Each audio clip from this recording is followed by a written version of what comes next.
Olá, muito boa noite. Sexta-feira, 8 de janeiro. Veja os destaques de hoje no segunda edição. Prefeitura de Porto Alegre disponibiliza o kit Covid nas farmácias públicas. E especialistas reforçam o alerta sobre a eficácia do tratamento preventivo. Aqui não é questão de ser contra ou a favor. O que existe aqui é não há indicação. Cada vez mais perto, Fiocruz e Butantan encaminham à Anvisa liberação do uso emergencial das vacinas. Saiba quanto tempo leva a avaliação do pedido. Que calor é esse? Termômetros de rua marcaram 41 graus hoje à tarde em Porto Alegre. A gente conta qual é a previsão do tempo para o fim de semana. O SBT Rio Grande, segunda edição, está no ar.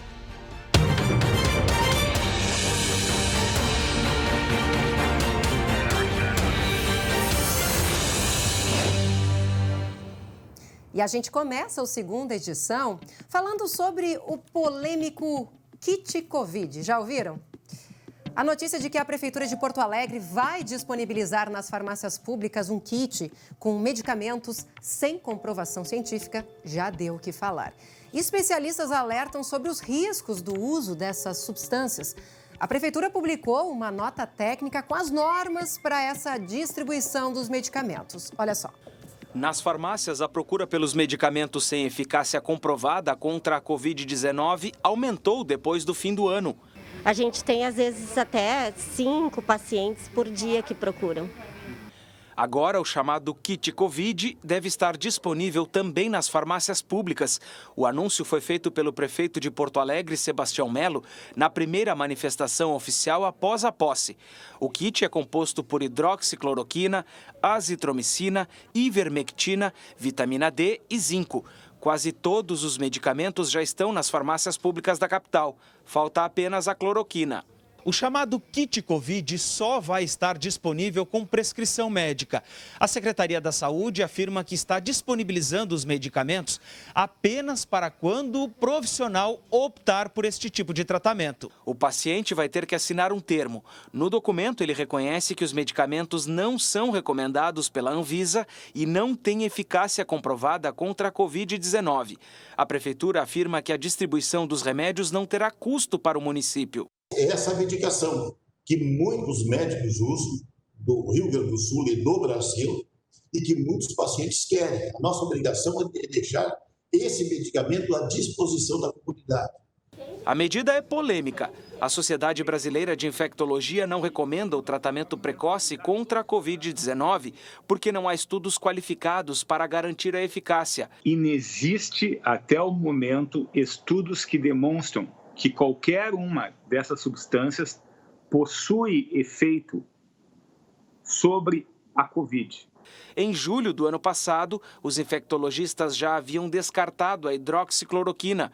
O médico infectologista Eduardo Sprins afirma que pode haver efeito colateral desses remédios quando o paciente já faz uso de outras substâncias. Pode haver uma interação. Pode ser que um medicamento ajude o outro a produzir efeitos colaterais mais sérios. Aqui não é questão de ser contra ou a favor. O que existe aqui é não há indicação. Pois é, e é a posição da Sociedade Brasileira de Infectologia, da Organização Mundial da Saúde, também do órgão lá dos Estados Unidos que regulamenta os medicamentos, todos têm a mesma posição, ou seja, não há indicação porque não há comprovação científica. Vamos falar agora sobre o mapa preliminar aqui do distanciamento controlado, porque o governo divulgou há pouco, olha só, a nova classificação dessa rodada. O Rio Grande do Sul, então, ficou quase todo na cor vermelha, como a gente pode ver. 19 das 21 regiões Covid estão com alto risco epidemiológico. O que representa isso, né? Mais de 95% da população gaúcha. Apenas 2 regiões ficaram na bandeira laranja, Ijuí e Santa Rosa, lá no cantinho. Bagé, que na semana passada, vocês lembram, estava na bandeira preta, agora retornou para a vermelha, porque não foi registrado nenhum óbito no município. Agora, entre os pontos preocupantes, olha só esse, todas as regiões foram classificadas em um indicador que é o de leitos de UTI livres em relação a ocupados em bandeira preta. Ou seja, ainda está muito complicada essa pandemia aqui no estado. E agora a gente segue falando sobre a pandemia, mas aqui na capital, porque a prefeitura atualizou há pouco as medidas que serão tomadas pelo Comitê de Enfrentamento ao Coronavírus. E quem acompanhou todo esse anúncio foi a Gabi Lerina, que está na redação e traz pra gente essas informações. Boa noite, Gabi. Oi, Lu. Boa noite para você e a todos que estão nos acompanhando. Pois é, informações importantes sobre esse movimento de flexibilização que Porto Alegre deve adotar, aliás, continuar adotando, segundo a prefeitura aqui da capital. E é o seguinte, viu? Porque a prefeitura anunciou que ainda hoje vai assinar com o governo do estado o sistema de cogestão de responsabilidade no combate à Covid para determinar protocolos mais flexíveis. Se o pedido for protocolado amanhã, essas novas regras podem começar já a valer a partir do domingo. E entre elas, vou trazer para vocês então de uma forma geral. Seriam elas: liberar eventos mesmo em locais fechados com regras, liberar clubes para lazer com restrição, liberar áreas comuns dos condomínios com distanciamento de até 4 metros entre as pessoas, missas e cultos poderão ampliar para 30% o limite de público, restaurantes e bares não terão restrição de horário e a lotação será de 50%. Comércio de rua essencial, bancos e lotéricas poderão ter 75% dos trabalhadores e o não essencial, metade, 50%. Shoppings também não teriam horário. A ideia é adotar, então, a bandeira laranja, mesmo estando na bandeira vermelha. Neste protocolo, então, estariam Porto Alegre e também cidades da região metropolitana, como Alvorada, Cachoeirinha, Glorinha, Gravataí e Viamão. E Lu, trazendo essas informações que tu falaste sobre os leitos, pois é, o governo do estado também anunciou que nas 2 últimas semanas subiu para 97 o número de ocupações em leitos de pessoas com a Covid confirmadas. 97% nas 2 últimas semanas. Nossa, é um aumento praticamente de 100%, né? Praticamente dobrou o número de internações. Obrigada, Gabi. Daqui a pouco você volta com mais informações, porque essa semana está encerrando aí de um jeito diferente, né? De esperança. 2 institutos brasileiros encaminharam hoje à Anvisa o pedido de uso emergencial das vacinas contra a Covid-19. Que orgulho dessa nossa ciência! Pela manhã, a agência recebeu a documentação do Instituto Butantan, de São Paulo, que está conduzindo aqui no país os estudos da vacina desenvolvida pela Sinovac, a Coronavac. No início da tarde, foi a vez da Fundação Oswaldo Cruz, a Fiocruz, que encaminhou o pedido de autorização de uso emergencial de 2 milhões de doses que serão importados da Índia. O laboratório indiano é um dos fabricantes da vacina desenvolvida pela Oxford e pela AstraZeneca. E em nota, a Anvisa informou que fará uma triagem dos documentos nessas primeiras 24 horas. A meta é analisar os pedidos em até 10 dias, hoje é dia 8, então talvez até o dia 18. Mas, assim, é um dado importante, tá? A agência pode solicitar a qualquer momento informações adicionais. E aí esse prazo pode ser ampliado, porque dá uma espécie de pausa e aí volta a contar esse prazo de 10 dias. Vamos mudar de assunto, porque agora essa cena é realmente muito revoltante, tá? Olha só esse crime, que absurdo. Aconteceu em Capão da Canoa, aqui no litoral. Um homem foi preso depois de jogar uma cachorrinha por cima do muro. Ai, Gabi, que crueldade. Olha, eu não gosto nem de ver esse tipo de imagem. Que absurdo. Para isso, né, Lu? É muita revolta, pelo amor de Deus. Imagina só, esse caso aconteceu na quinta-feira. Foi durante a tarde, veja só, o jeito que ele pegou o cachorrinho, a forma como ele atirou a cachorrinha. A cachorrinha se chama Vitória, aconteceu em Capão da Canoa, no bairro Santa Luzia. Isso foi pela manhã, foi de tarde. E à noite, a polícia já conseguiu prender esse homem que foi preso por maus tratos de animais. Então, o que aconteceu? De acordo com a Brigada Militar, esse fato, obviamente, foi gravado, foi viralizada essas imagens. As pessoas, a comunidade, os policiais, todo mundo se indignou com esse caso. Os policiais conseguiram ir até o local e prenderam este homem aí que aparece nas imagens. Não é este, né? O que aparece, esse aí de costas, tem 58 anos. Ele contou à polícia que, como a casa onde estava a cachorrinha é uma casa alugada, ele é o dono da casa, ele não queria mais que os inquilinos tivessem a cachorrinha lá. Então, portanto, ele se irritou e acabou jogando a cachorrinha para o meio da rua. A cachorrinha ficou ferida, mas aí depois ela conseguiu um novo lar para ela. E quem vai nos trazer mais detalhes agora é o delegado que está com esse caso. Vamos ouvir. A inquilina foi à delegacia, registrou a ocorrência, começou uma grande repercussão aqui na cidade, né, na internet, e em razão disso, policiais da DP de Capão deslocaram até o local. Atenderam a cachorrinha, que estava lá num canto ainda, bem debilitada, e efetuaram a prisão do agressor. Ele foi encaminhado à delegacia, e na delegacia autuamos ele pelo crime de crueldade contra animais. Por enquanto, ele permanece preso, aguardando a deliberação judicial. Muito feio ter que pagar sim pelo que ele fez. Agora, Lu, a Vitória já está de casa nova, tá sim, uma família adotou ela. E olhem só, aí tá ela bem fofinha, bem limpinha, bem feliz aí com os novos donos. Ela tá feliz, dá pra ver, né? Ai, que coisa mais amada, que coisa boa a gente poder noticiar também finais felizes como esse, né? Agora a Gabi continua aqui comigo, porque já fez sucesso quando você falou pro André Har que gostava de guardar alguns objetos no sutiã. Pois é, Lu, tu me fez lembrar essa história. Eu vou lembrar um pouquinho pro pessoal bem rapidinho. A gente estava falando uma vez de uma ocorrência que foi pega uma mulher que estava na estrada com um dinheiro escondido no sutiã. E eu comentei naquela época com o André, no ar e com o Glauco Paza, que eu costumava guardar o bico da Catarina.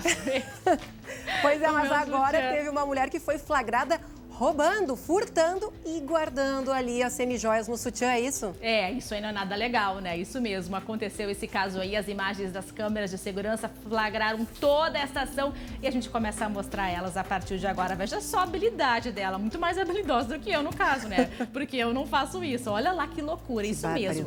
Ela na maior cara dura, simplesmente foi olhando ali as semijoias e foi colocando tudo dentro do sutiã. Esse caso aconteceu em Santiago. Essa mulher aí de blusa rosa aproveitou os momentos de distração aí da gerente da loja e começou a esconder tudo no sutiã. Ela nem mesmo interrompeu o furto quando chega uma cliente. Olha lá, mesmo com a cliente do lado, ela dá um jeitinho, vocês vão ver, e continua colocando ali todos os produtos, todas as joias. Durou 16 minutos essa ação, foram furtados 13 anéis, uma tornozeleira e uma pulseira banhados a ouro. O valor das semijoias chega a R$3.000. Claro que ela foi identificada, ela tem 22 anos e pelo caso, então, ela foi levada para a delegacia, mas como já tinha passado o momento do flagrante, a mulher foi liberada porque é um furto simples e vai responder na justiça pelo crime. Que horror, né, Lu? Que horror. Tá certo, obrigada, Gabi, pelas informações. Até porque, falando em criatividade da bandidagem, a Polícia Rodoviária Federal apreendeu 6 toneladas de maconha. E mais uma vez, olha aí os traficantes usando a criatividade para esconder a droga. Ela estava numa carreta que transportava 30 toneladas de milho, isso na BR-386, em Fontoura Xavier. A polícia realizou a abordagem de um bitrem que tinha placas do Paraná. Um motorista de 26 anos foi preso. De acordo com os policiais, a apreensão da droga representa um prejuízo superior a R$6 milhões ao crime organizado. Bom, estamos de volta, então. Agora, vamos ver que deu aqui uma falha aqui no meu TP, mas vamos falar de esporte, porque o Inter do Abel Braga virou vice-líder do Campeonato Brasileiro ontem. Conseguiu a 4ª vitória seguida na competição e ganhou do Ceará por 2-0. Mas no lado gremista, nem tudo são flores. Tem uma dúvida pairando no ar: PP fica ou PP sai? Eu comecei a... Porque esse clube está interessado, outro clube está interessado. Acabei de falar que o apressado come cru. O clima esquentou com o técnico gremista. Fala mais aí, Renato. Aí daqui a pouco os empresários ficam botando minhoca, essa que é a verdade, na cabeça do jogador. Daqui a pouco o jogador não está aqui e é desvalorizado lá fora. Mas não é a imprensa que está criando crise no Grêmio, não. Afinal, são 13 jogos sem perder no Campeonato Brasileiro e em fevereiro chegam as finais da Copa do Brasil. Mas deu para ver, né? O clima entre o Renato e o empresário de PP não está dos melhores. Todo mundo quer saber, PP fica ou sai? E se sair, sai agora ou só em fevereiro? Façam as suas apostas. Os papos do interesse do Porto de Portugal vêm desde o Réveillon. O que se fala é numa proposta de cerca de 114 milhões de reais pelo atacante. Só que ele perderia o jogo de volta da final da Copa do Brasil contra o Palmeiras. Antes do duelo contra o São Paulo, no Morumbi, essa postagem do empresário de PP chamou atenção. Como assim? Último jogo? Pelo visto, só faltou avisar ninguém mais, ninguém menos que a diretoria. Nós não temos proposta, nós não temos nenhuma solicitação, nós não temos nenhum clube interessado oficialmente. Nós não temos nada que possa, nesse momento, sofrer por antecipação. Sem sofrer por antecipação. Janeiro está só começando. Mas que as cenas dos próximos capítulos vão ser interessantes? Ah, vão. Agora, todo dia uma notícia, fulano está interessado, o ciclano está interessado. Sim, e daí? Ele é jogador do clube e vai ficar aqui. Pronto. Ponto. Essa é a resposta que o clube tem que dar para o empresário.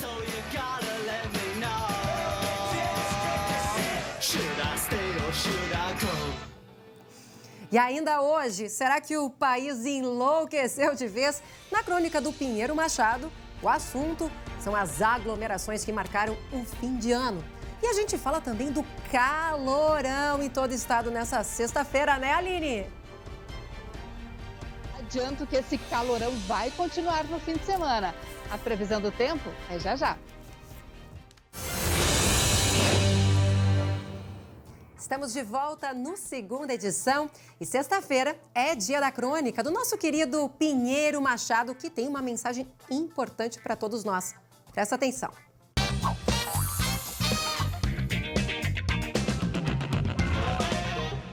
Olá! De repente, parece que o país enlouqueceu. Festas, desprezo aos cuidados diante do coronavírus e as vagas promessas que a vacina vem aí. Apesar do medo generalizado, dos milhares de mortos, dos hospitais lotados, grande parte das pessoas simplesmente ignoram os apelos. Não custa repetir. Fique em casa. Se sair, use máscara. Evite aglomerações. A vida vale mais do que uma festa. E amanhã tem Anônimos Gourmet. Voltaremos!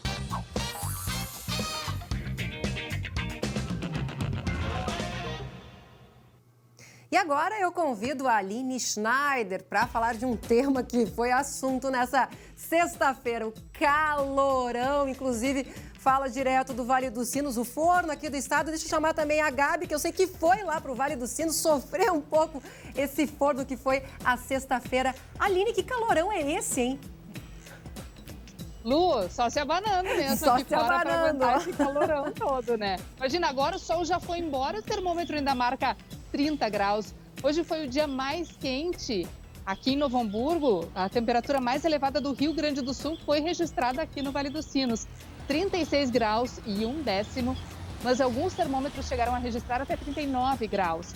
Quem estava no litoral, é claro, aproveitou para ir para a beira da praia. Aí em Porto Alegre, segundo a Metsul, 34 graus e 9/10, mas imagens registradas pelo cinegrafista Rodrigo Prado indicam que a sensação térmica era muito maior. Alguns termômetros marcaram até 41 graus. Nossa. E esse calorão todo vai permanecer sim no final de semana. Em algumas regiões amanhã o calor passa dos 35 graus e por isso no norte e no noroeste do estado, risco de pancadas isoladas de chuva, aquelas típicas de verão. Na segunda-feira é que o tempo começa a mudá-lo. O calorão dando lugar para chuva que vai avançando ao longo do dia e essa chuva, atenção, pode vir acompanhada de temporais isolados e até mesmo queda de granizo.